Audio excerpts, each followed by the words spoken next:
আমি একটা রিলস ছেড়েছিলাম এবং সেই রিলসে জাস্ট আমি দেখতে চেয়েছি মানুষের আকাঙ্ক্ষা কতটা, মানে একটা জিনিস আকাঙ্ক্ষা রেখেই আসলে আমি ওই রিলসটা ছেড়েছি। আমি এইটাই দেখতে চেয়েছি যে মানুষ পরবর্তী ধাপটা জানে কিনা। মানে ওখানে আমি এই কথাটুকু বলেছি, আপনার সামনে একটি খারাপ ভিডিও আসতেই পারে, এটা কিন্তু স্বাভাবিক। কিন্তু তো আমি এই কিন্তু কথা বলে তারপরে থেমে গিয়েছি। পরবর্তী কথা আর বলিনি। জাস্ট আমি দেখতে চেয়েছিলাম যে মানুষ কতটা আগ্রহর সাথে ওই কিন্তুর পরবর্তী যে ধাপটা আছে ওটা জানতে চায় বা শুনতে চায়, কিন্তুর পরে কি হবে। তো এতটুকু দেখার জন্য যে কার কার আগ্রহ আছে পরবর্তী ধাপটা শোনার জন্য, তো এতটুকু জাস্ট দেখার জন্যই আমি কিন্তু বলে তারপরে থেমে গিয়েছি। ভিডিওটা শেষ করে দিয়েছিলাম, জাস্ট 10 সেকেন্ডের একটি রিলস আকারে ছেড়েছিলাম। তো তারপরে অনেকেই বলেছেন অর্ধেক ভিডিও করে রেখেছেন, তো তারপরে কি হবে, মানে এ ধরনের আরও অনেক কমেন্ট পেয়েছি। তো এটাই আমি দেখতে চেয়েছিলাম যে কিন্তু পরে মানে কি আছে সেটা কি মানুষ শুনতে চায় কিনা। তো কিন্তু পরের কথাটা নিয়ে আজকে চলে এসেছি। তো দেখা যায় আমি যে কথাটা আপনাদের কাছে বলবো সেটা হচ্ছে, আমাদের সামনে সবসময় ভালো ভিডিও বা ভালো পোস্ট আসবে এমনটা কিন্তু নয়।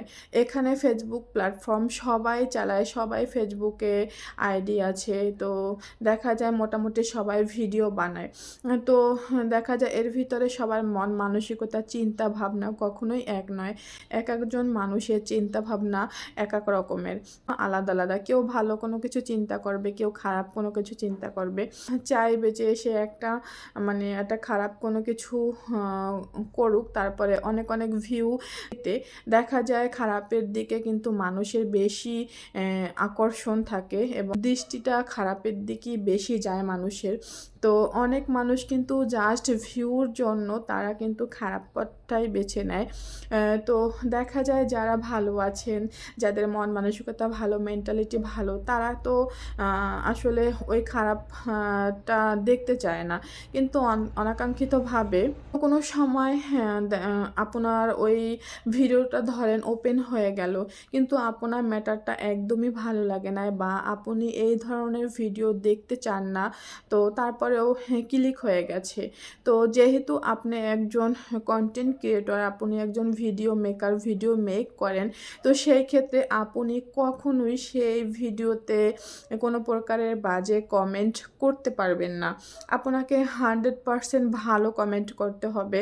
দেখেন একটা খারাপ ভিডিওরও কিন্তু ভালো কিছু দিক থাকে। একদম মানে সেটা আমাদের দৃষ্টিভঙ্গি, আমরা সেটা হয় খারাপভাবে নিলে খারাপ, তো ভালোভাবে নিলে ভালো। আমরা কিন্তু খারাপটাকেও ভালোভাবে উপস্থাপন করতে পারি মানুষের সামনে।